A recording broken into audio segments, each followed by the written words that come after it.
When you go to meetings, when you engage with customers, when you talk with other stakeholders internally, constantly be thinking about where there's opportunities. So I will give a shout out actually to, I was fortunate enough to grow up with a couple business leaders as parents, and being an only child, I soaked up, all kinds of business expertise from them. And that gave me some of that entrepreneurial mindset.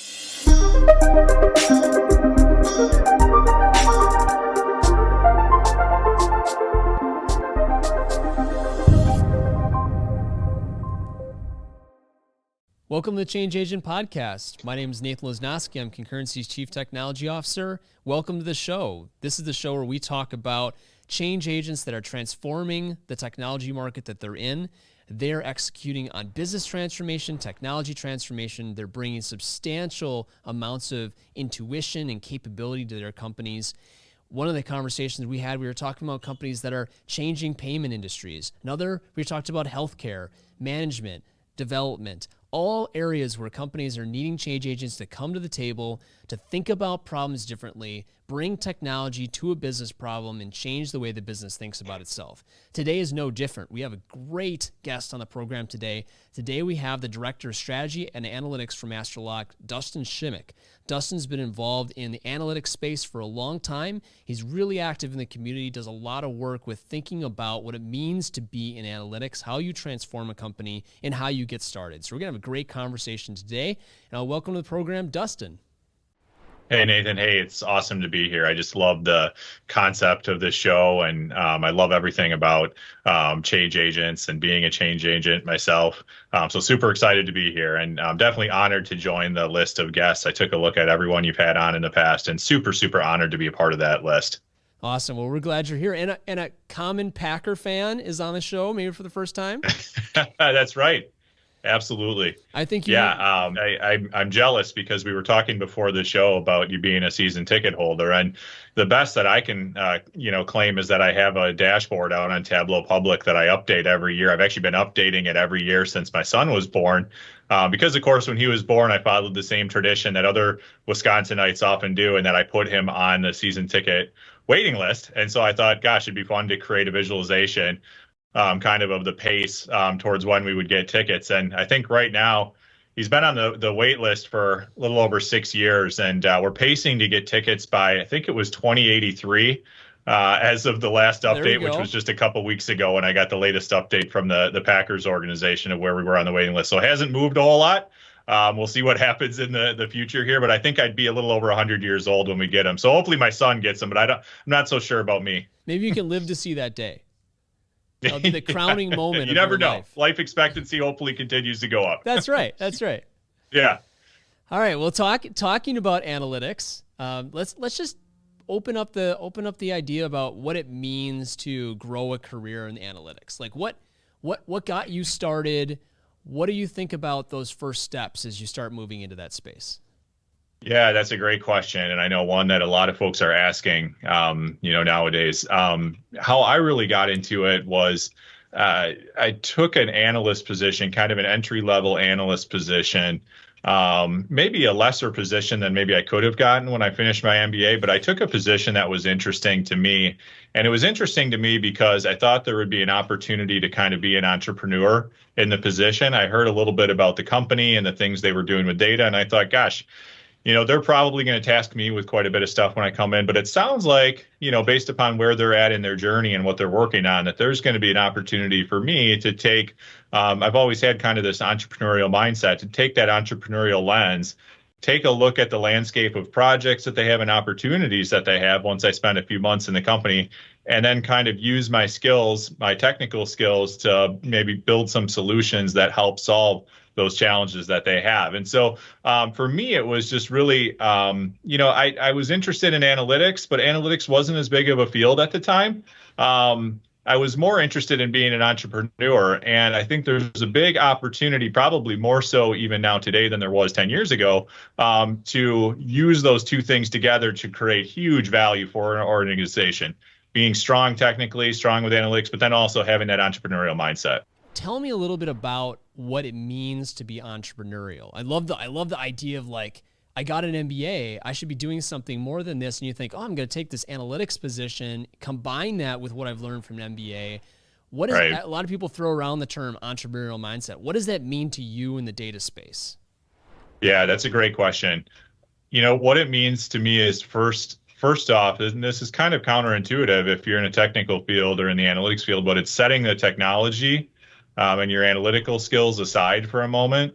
And when you go to meetings, when you engage with customers, when you talk with other stakeholders internally, constantly be thinking about where there's opportunities. Where are there kind of things that you see that if you could solve for this, fill in the blank, whatever this is, gosh, if we could only solve for that, that'd be totally game changing for my organization, for your organization. And then think about, okay, now that we know that there's this gap, there's this opportunity to solve for, now go to your technical skills and your analytical skills and think about how can you use data, how can you use technology, how can you use tools, to meet those needs, to solve that problem. And then when you're able to kind of develop a little proof of concept, I would say block some time to develop a little proof of concept that you can show back to stakeholders in your organization of how you could solve for that using your technical skills, tools, et cetera. And then once you're able to kind of prove that value out, then maybe the organization comes back to you and says, hey, we want to give you a little more latitude to build on that. And maybe you're able to do a full project around it. That was the approach that I took. And over time, over the course of my career, I've gotten to the point where, I started out being given projects, took that approach of kind of developing proof of concepts, doing a little entrepreneurial project here and there to now, my whole role is basically based on that. I was able to prove out enough value where I ended up with a position where that's what I do. I manage a portfolio of kind of growth oriented analytics projects, and it's up to me to develop that roadmap. So by investing a little bit of time up front, identifying those projects, maybe working a little extra to develop those proof of concepts, even if you haven't been tasked with it, I think that's where you're going to open the door for yourself and probably move up pretty quickly in your organization, but also win-win, add value back to your organization pretty quickly too, much more so than if you just took what was given to you. I really believe people are hired as analysts for a reason because they have expertise that oftentimes even their superiors don't have. And so I definitely think it's actually something we're responsible for doing as analytics professionals, is bringing our expertise forward to expose kind of those opportunities that there are to use our skills to just advance our organization. Yeah, it's really the difference between being an order taker and being a change agent, right? Absolutely. Like just sitting there like, all right, you guys tell me what I need to do. Oh, I need to create this report. Okay, I'll create this report for you, blah, blah, blah, right? Instead of, what if I did this? And creating a mock-up and bringing it before someone who would benefit from that, and they go, whoa, like that was not what I was expecting you to be able to do. Absolutely. Yeah. I feel like that really represents the difference in really change agent type analytics people who like think about the business as a whole. And that's really where your MBA is a credit to you, right? Correct. Yeah, no, I agree. And it's not to say that you have to have an MBA. I mean, I think folks, can develop regardless of what education they have, regardless of whether they think of themselves as a business person or entrepreneurial person, I think they can develop this skill, and the first thing that I always tell people is to just, if you want to be an entrepreneur, just open your ears up a little bit, open your eyes up a little bit, and just approach meetings or conversations a little bit differently. Just be scanning. I mean, of course, you have to come to the meeting prepared, to the discussion prepared for whatever it is you have to put forward yourself, but be scanning around for opportunities. And then when you see them, write them down, because usually we forget things if we don't write it down. Things don't happen if we don't write it down. So keep a journal of those opportunities.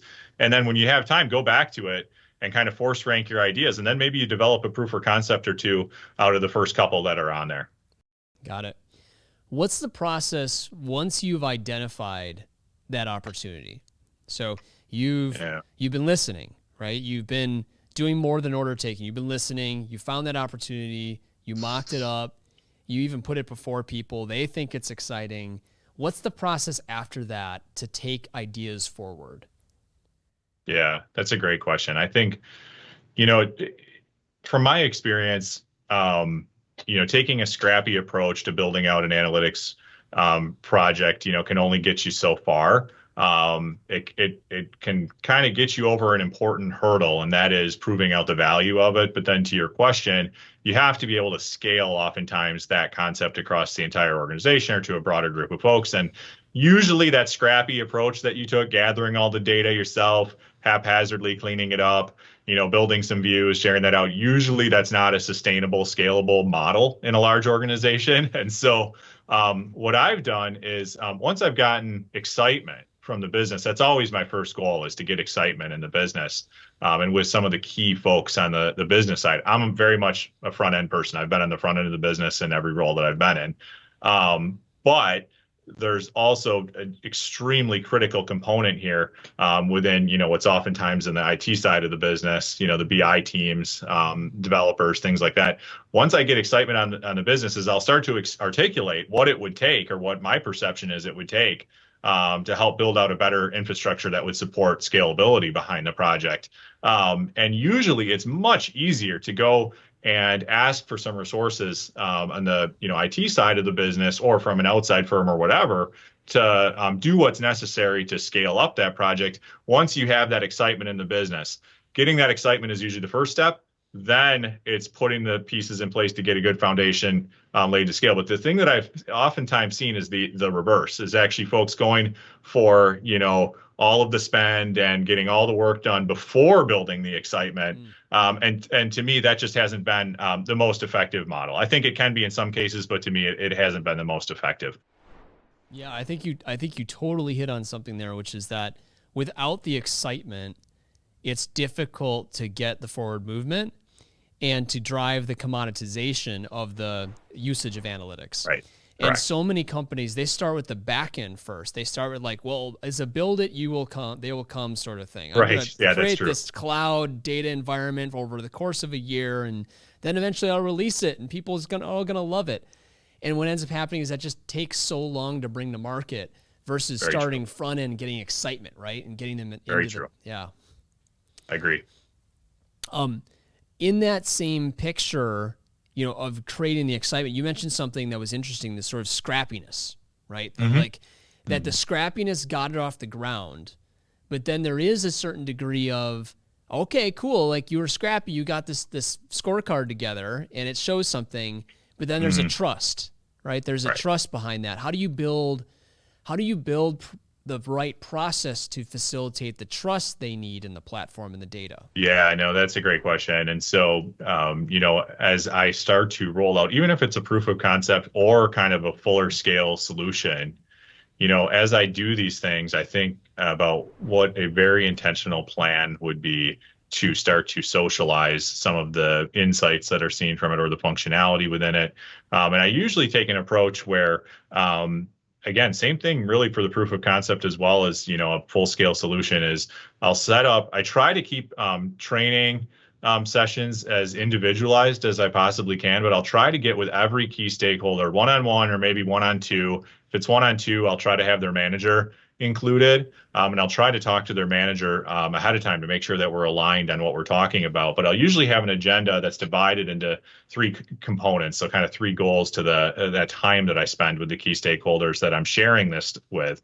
And so the first part is always centered around, why would we do something like this? Why would we even create a project like this? And I'd like to have some really solid reasons for why we would do that.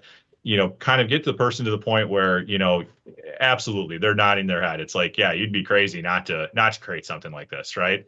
And then the second and third pieces of the agenda kind of can rotate. Sometimes the second will be the second, sometimes it'll be the third, but depending on what it is we're rolling out. But I'll usually do a little bit of training on functionality, but I will keep that functionality training to the bare minimum, which again, sometimes counterintuitive, because sometimes folks think, okay, I've got this time with this person, I got to pack it all in, but I think when you try to pack too much in, actually you get small returns from that, because folks just don't have the propensity to absorb, a ton of information within a short period of time. So I try to keep it to the bare minimum just to get them started. And then the third section, which again could be the second, depending on what it is we're rolling out.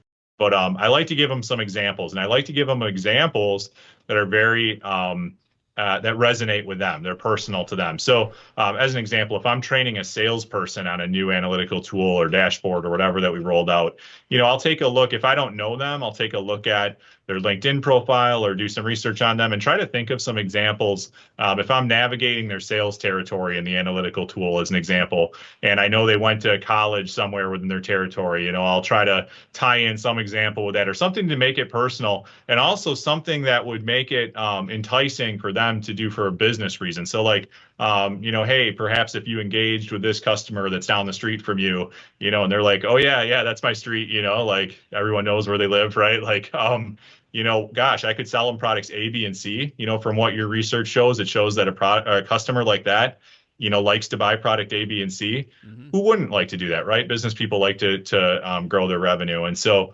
I like to come up with some really good examples that are kind of no-brainers. Of course, they would want to do it, and then also that are personal to them.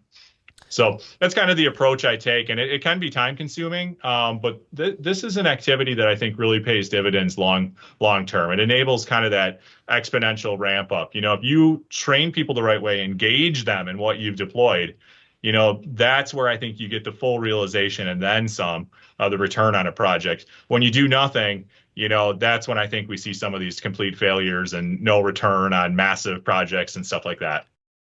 Right. Well, it answers the so what, who cares part of the equation, right? Yep, exactly. When you think about getting that adoption broadly, what are the tricks or the trade associated with not, there's a lot of, you're talking a lot about like investment in one-on-one, right? One-on-one, one-on-one, yep. One-on-one. I'm making sure you specifically are getting the kind of training and understanding that you need to get. Correct. On a broader basis. Yep. How do you scale that, right? Are you scaling it with like even scaling the one-on-ones, or are you scaling it with broader training sessions? Like what's the approach that you think is most successful there? Great question. And so I would say where the scaling comes in is, or where it's easier to scale is with alignment and adoption. That is around, the use cases for how it will be used by the team members or the folks that are using it. And usually that comes at the manager level or the manager's manager. And so what I'll do is I'll try to get that buy-in at each level that's necessary as to, hey, what are some examples of use cases that we would want the users that report to you, using this for? What would those look like? Get alignment on that. And then also alignment on some, I don't usually like to jump straight towards like the ultimate end KPI of what we would like to have. So if we're using sales, if the goal is to generate more sales, as an example, I don't like to go to the managers of the folks I'm training and say, hey, let's set this goal for X dollars for this year that this person is going to get that out of this. I don't like to start there.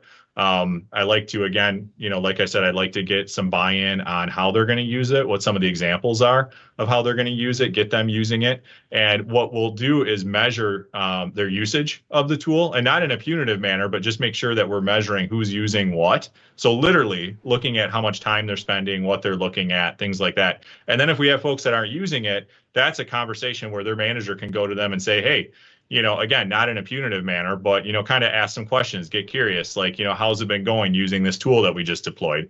Did you know that we could do this, or this with it? And 9 times out of 10, the adoption will go up there. Then the next step is to kind of think about, okay, what are some softer targets or KPIs that we could put in place that will, incentivize the folks to engage in behaviors that will lead to that ultimate outcome. So if boosting sales is the ultimate outcome, how can we measure things such as, the number of leads that we touch, the number of activities we have with customers, things like this that are ultimately going to put the individuals on a path towards, a sales target or whatever. And then we can put some harder targets in place once we get down the road. Once we start getting that usage up, once we start getting the KPIs pretty solid on the things that lead to a positive outcome, then we can start measuring the ultimate outcome. But this is usually the approach I take, and I like to get alignment with the managers first, because then when we do those one-on-ones, when the managers can chime in with some examples of how to use it or how we're going to, be measuring them or whatever, that saves me. It's like 5 minutes of manager telling, the individual that is like 5 to 10 hours of me telling them that. That makes tons of sense. Yeah. Do you think that there's like a key mistake that organizations should avoid as they're trying to get that adoption? Like, is there something that you've seen companies do that just doesn't work? For me, it's the like build the whole thing and hope that people adopt it sort of problem. But is there like something for you that's on that same line? Yeah, no, I would say the exact same thing, Nathan, is what you just said. It really is focusing on the technical project, the technical work, getting everything perfect. Perfection can really be an enemy, especially with projects that are meant to kind of change behavior, move the needle, are growth orientated or cost saving, whatever. Getting everything perfect post deployment and then deploying it with very little thought put into the process of how it's going to be used, how folks are going to become engaged with using it, get excited about it, and what use cases they're going to have, and getting total alignment from executive leadership down to the individual using it.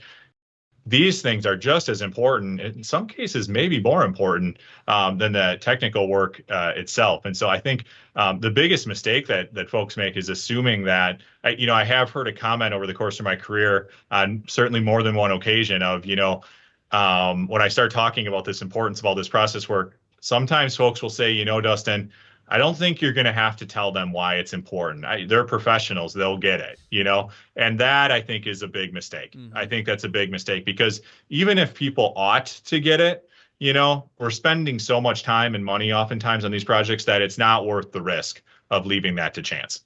Yeah, it makes total sense. So, as you start to go up this adoption curve, companies are going from platform to analytics to understanding the data that they have to making decisions based upon what they're seeing from their data. And then steps beyond that starts to be where the data tells them what to do, and to a degree, right? Where it's predicting what the outcome could be if you made a certain type of choice and saying prescriptively you should do this. Yep. What's been your experience with making that next jump? And when do you make it? Mm-hmm, mm-hmm. Yeah, so in terms of the timing of when to enable folks with the ability to make that jump, it's really when I mentioned this kind of crawl, walk, run approach where I'll give folks training on kind of the bare, necessities, and then kind of let their usage of whatever we create ramp up organically over time. And as that happens, what tends to happen is folks will come back to me and say, Dustin, you showed me this functionality or this example, but couldn't we do X, Y, or Z? Or like, are you thinking about, D, E, or F, and sometimes I haven't thought about the thing. Sometimes you get some pretty interesting recommendations back. In fact, I never know what I'm going to get when I publish new things out. But then, there is a strong percentage of the time where there are things that, quite honestly, you thought about before you pushed it out there, or maybe the capabilities exist, you just haven't showed them to the folks yet.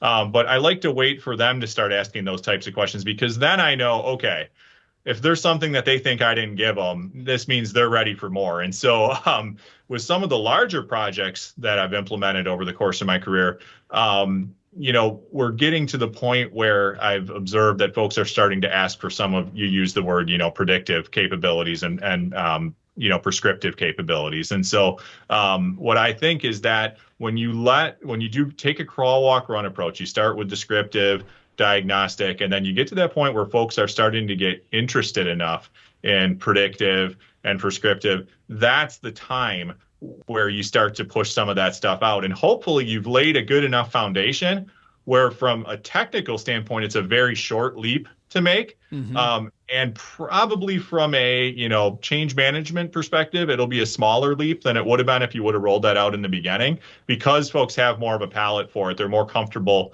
with kind of the foundation and the base data points that are available. I still think that just based upon my observation, recently, I think there's going to be a little bit of effort, that's going to have to be put in, kind of following that intentionality that I described earlier in terms of training folks, just explaining to them how, predictions could help them, stuff like that. I think there's a little bit of transformational management that'll be needed, even if folks are asking for it, just in terms of how to think about it. But I think just letting the projects, evolve over time naturally and do such a good job at each level with laying such a good foundation that folks come back and ask for things. And then it's going to be a much smaller barrier to get to that next level with the more advanced stuff. It's interesting that you bring that up, especially the idea of crawl, walk, run, because so many companies, I feel like when they get too predictive, sometimes they go there a little too fast. Yep. And they may have created a model that actually shows them exactly what they want to see, Absolutely. but they don't trust the data underneath it because they hadn't been walking first, right? Like they're trying to run and they don't trust the trail they're running on is like groomed and doesn't have all these sticks and things in the way and whatever. Like they want to know that the data is what they think the data is. So that crawl, walk, run kind of gets you there. Absolutely. Yeah. It's awfully hard to run if you can't crawl. Yep. Yeah. All right. Last question, Dustin. Man, this is going fast. Last question. Yeah. So time flies when you're having fun. I know. We could talk about this all day. So you've done some fantastic things at Masterlock and in the community and specifically around data. And a lot of stories you're telling about how to launch that are based on the business ideas and the technical ideas. Right. So much of that comes together.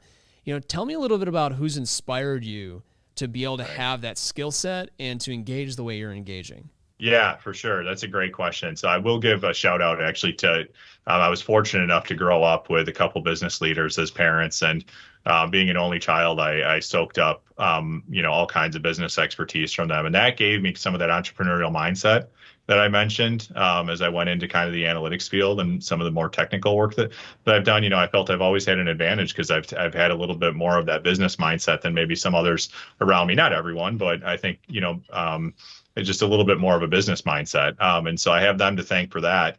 But then today, if I fast forward today, it's really is folks that, are out there doing things like what you guys are doing with Change Agent Podcast, putting themselves out there in the community, explaining, what it is they're doing, what things are important, what things people need to be thinking about. I think it's so important to develop folks in our field. I think it's great in terms of attracting talent to your organizations. In fact, I think it's going to be necessary going forward. And then the folks that are doing what's necessary internally as well, once they attract folks through the things they're doing externally to hold them at their organization and just protecting them like none other, because a great analyst, a great analytics professional can make such a significant impact on an organization that, you spend so much time attracting them, to the organization, you got to spend just as much time retaining them. And so folks that are doing these things, creating this ecosystem of attracting top talent, doing what's absolutely necessary to retain them, giving them a safe environment. The organizational psychologist, Adam Grant, talks about a concept I love, psychological safety, creating psychological safety within teams so that they can be creative and bring forward entrepreneurial ideas. Folks that are doing that kind of stuff, that's who I really look up to, and that's who I'm trying to be myself. And I think we're fortunate that we have folks in the community that are doing this in Milwaukee as well as globally. You can find them, online on LinkedIn through podcasts, things like that. But that's the person I'm trying to be now. Awesome. Well, thank you so much, Dustin. And that's super inspiring. And not only the work that you're doing, but also the recommendations of how we can all get better and to kind of think about how we can improve who we are, what kind of leader we are. Do we allow for that space for our teams to have that kind of psychological safety? I love that term. Just awesome. Thank you so much. Absolutely. Thanks for having me on. It was fun. Awesome. And thank you to our guests for coming on this week. And also thanks for our listeners. We're super glad that you joined us this week. And we will see you next time on the Change Agent Podcast.